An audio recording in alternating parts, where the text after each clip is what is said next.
Salut à tous et bienvenue dans cette nouvelle vidéo où je vais vous faire un petit book haul et je sais que vous aimez ça les book hauls. Alors j'ai pas non plus énormément de livres mais quand même un petit peu, donc je me suis dit pourquoi pas vous faire un petit book haul. C'est une vidéo qui va être plutôt courte mais je sais que vous aimez bien ça. Alors ça c'est des livres que j'ai eus, que j'ai reçus, que j'ai achetés depuis le déconfinement. J'ai eu quand même cette envie frénétique de re-remplir ma palle après que je l'ai quand même bien vidée durant le confinement. On a fait un peu du revenge pile à lire, je ne sais pas. Du coup, j'ai re-rempli ma pile à lire, vous l'aurez compris. Le premier livre que je vous présente et que j'ai trouvé en boîte à livres, c'est La Formule de Dieu de José Rodriguez dos Santos aux éditions Pocket. Donc j'avais déjà lu cet auteur, je crois que c'était L'Ultime Secret du Christ. C'est des thrillers un petit peu ésotériques. Alors c'est un genre que j'aime bien, notamment chez Dan Brown, mais j'avais trouvé Rodriguez dos Santos un peu trop porté sur la religion dans l'Ultime Secret du Christ, où j'avais l'impression qu'il nous faisait un cours de théologie autour de Jésus-Christ, etc. Et ça m'avait moyennement plu, mais j'ai quand même envie de donner une seconde chance à cet auteur avec La Formule de Dieu, parce que je sais que c'est un auteur qui plaît beaucoup quand même à pas mal de gens, donc voilà, seconde chance pour cet auteur, et puis si ça passe pas, ben j'arrêterai. Au moins donner deux chances à un auteur. J'ai oublié de vous parler de l'histoire de ce livre, parce que je n'ai même pas lu la quatrième de couverture. On est au Caire de nos jours, donc en Égypte. On va suivre un cryptologue portugais, Thomas Noronha, donc qui se voit confier le décryptage d'un manuscrit original. Son nom, La Formule de Dieu, son auteur Albert Einstein lui-même. L'enjeu, le mode d'emploi d'une bombe nucléaire surpuissante, précipitée malgré lui au cœur d'une affaire d'espionnage international, Noronha plonge dans les secrets de l'atome et dans un mystère bien plus grand encore. Donc là on est vraiment entre, j'ai l'impression, la théologie et le scientifique. Il doit y avoir une grosse part scientifique dans celui-ci avec Albert Einstein. Pourquoi pas. Un autre livre trouvé en boîte à livres et qui a beaucoup fait parler de lui, notamment sur Booktube, puisque je crois que c'était une lecture commune des moldus de lecture à l'époque. C'est donc Rebecca de Daphné du Maurier, ici une vieille édition du livre de poche, donc c'est du roman un peu classique, un petit peu gothique, qui se passe en Angleterre dans un manoir. On va suivre une femme qui va être la seconde épouse d'un riche homme qui vit dans ce manoir et qui va devoir vivre avec le fantôme de la première épouse de cet homme, je crois que c'est ça.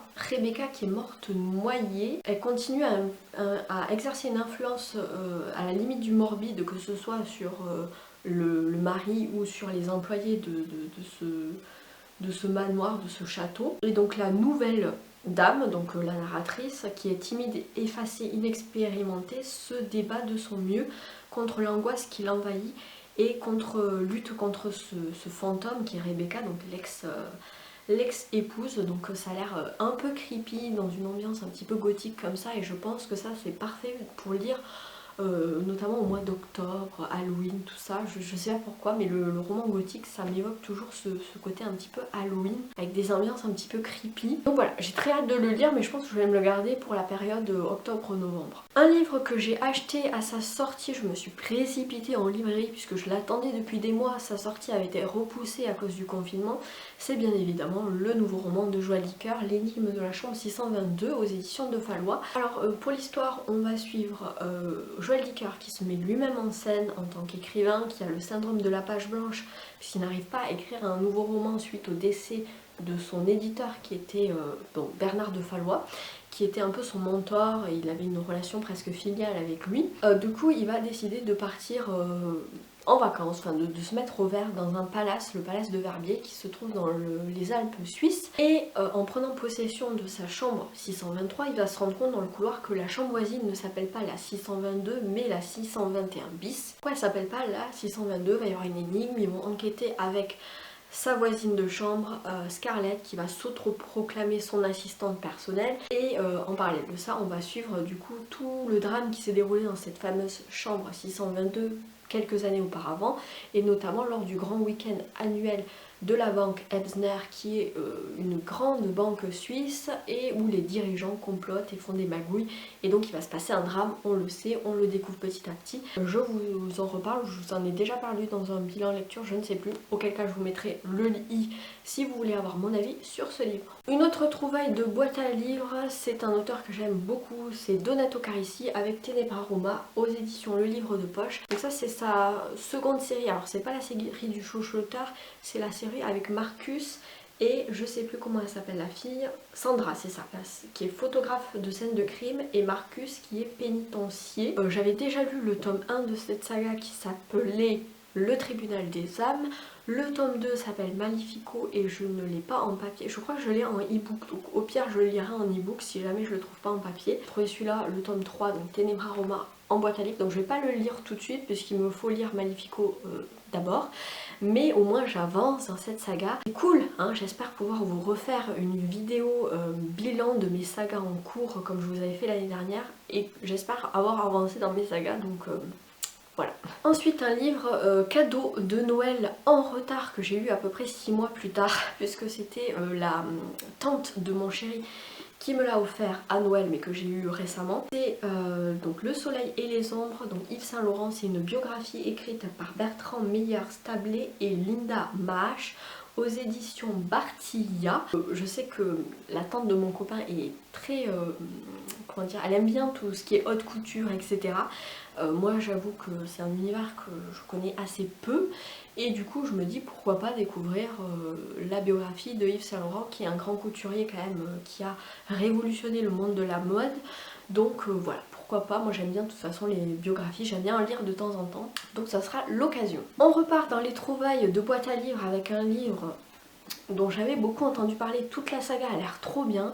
Je crois que c'est d'ailleurs Stéphanie de la chaîne Piketty Booking qui m'a un petit peu donné envie de découvrir cette saga.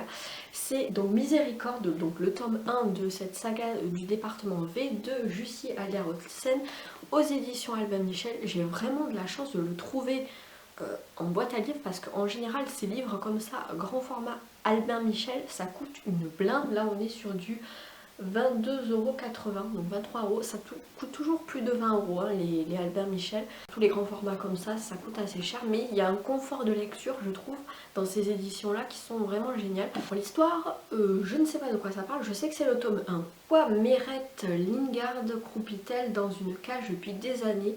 Pour quelles raisons ces bourreaux s'acharnent-ils sur la jeune femme? 5 ans auparavant, la soudaine disparition de celle qui incarnait l'avenir politique du Danemark avait fait couler beaucoup d'encre.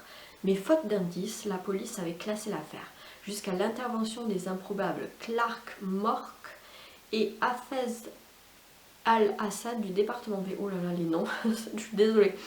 Un flic sur la touche et son assistant d'origine syrienne. Pour eux, pas de cold case. Ah, ça a l'air plutôt pas mal sur la disparition d'une femme politique et qui va être torturée et séquestrée pendant 5 ans. Cool! J'ai très hâte de découvrir ça, mais en tout cas j'en ai entendu beaucoup de bien, donc voilà. Alors une autre trouvaille de boîte à livres, mais dont je n'ai jamais entendu parler, ni de l'auteur, ni du titre, ni de la maison d'édition, c'était vraiment une totale découverte. Je l'ai pris, pourquoi? Parce que déjà la couverture me parlait, j'ai lu la 4e aussi, et je me suis dit pourquoi pas découvrir...